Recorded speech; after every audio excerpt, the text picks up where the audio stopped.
morning, morning, morning. Good morning. Good morning to you.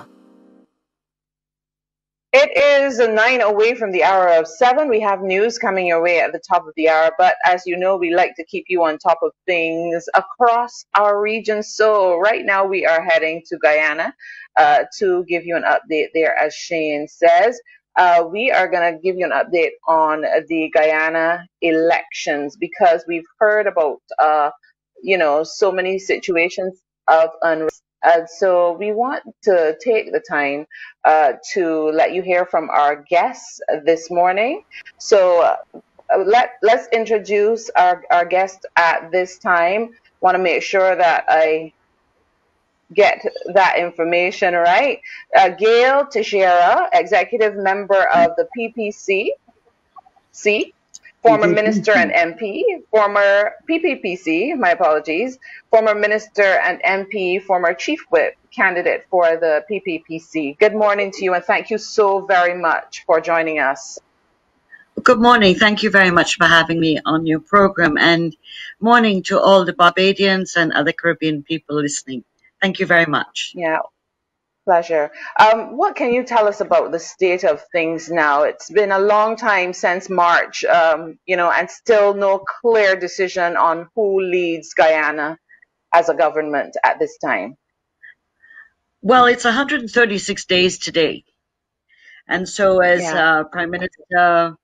Ralph Gonsalves said yesterday in a statement that this has been a long soap opera evolving. That is pregnant with real dangers for Guyana and the larger Caribbean community. It isn't an issue that we don't know who the winner is. We do. We do know as Guyanese who the winner is, and the winner of the recount, which was held with the CARICOM as the legitimate interlocutor and observers, that in the recount of 2,339 ballot boxes, the People's Progressive Party, CIVIC, won the election with 15,416 votes more than the government, the governing party right now. And if you add that to the small parties who are in opposition to the government as well, of about 8,000, they've lost the government by 23,000 votes, 24,000 votes. That the issue is not who won. The issue has been the efforts by the government with officials in the Guyana Elections Commission, if you could believe that, totally unprecedented, to derail the elections and to bring out fraudulent figures that even all the international observers and CARICOM have stated that they're fraudulent, and to install a government that has not won the election. So that this is where we're at now, where the chief elections officer has on several occasions, in fact on 4 occasions, produced fraudulent results, and on 4 occasions has refused to comply with the orders of the chairman of the Elections Commission to produce the results based on the recount. As you know, too, that as of Tuesday, the government went back to the court, the High Court, to rubbish the CCJ rulings and using the recount results to declare the winner of the elections. And so we're in a very serious situation as a result, of course, the threats of sanctions on Guyana, in particular suspension of visas, which has been hanging over us for the last 130 odd days, has now come to fruition. And regrettably for our people, regrettably for Guyana's image in the wider world. But that's I try to, as quickly as possible, give you a nutshell. There is no doubt about who won. There's no doubt about who won. The issue is getting to the declaration so that we can swear in the legitimate government of Guyana. Yeah, you were talking about the suspension of visas there. We saw that story with the U.S.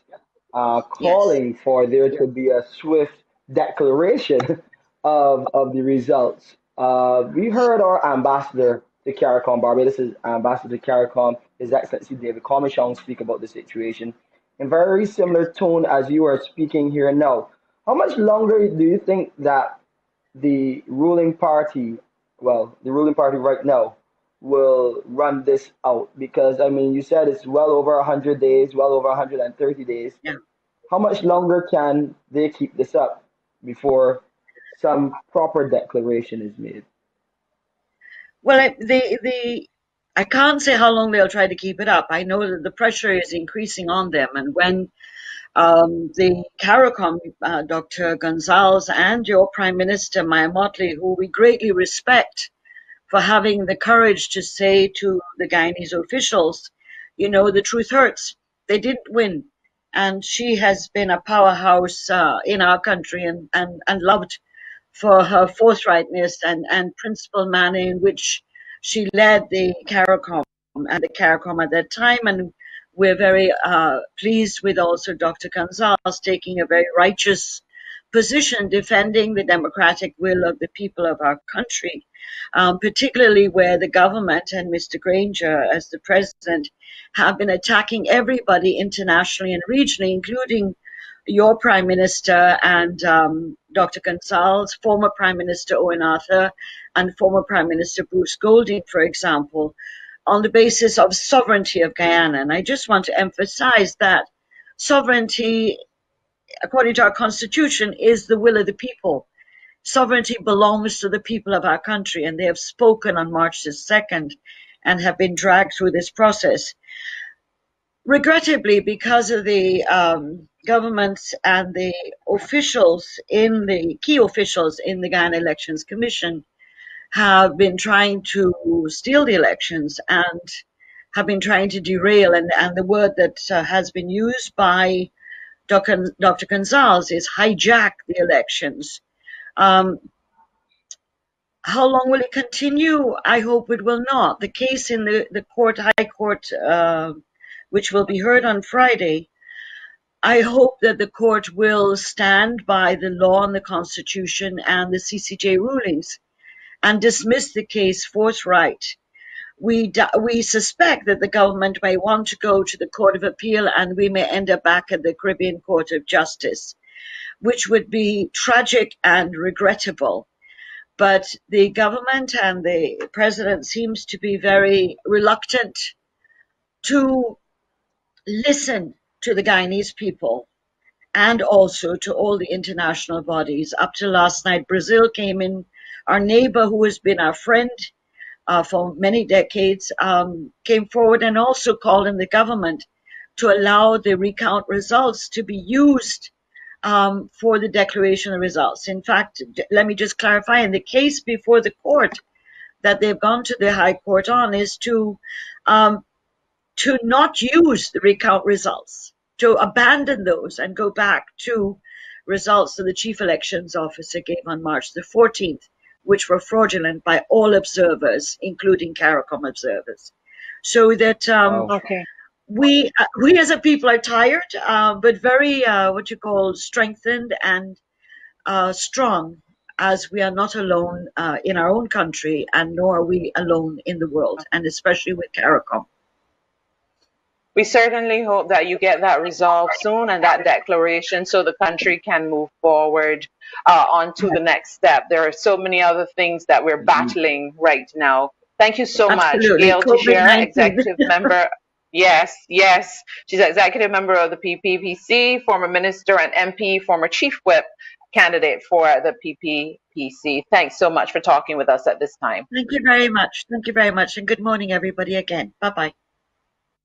Bye-bye. Bye-bye.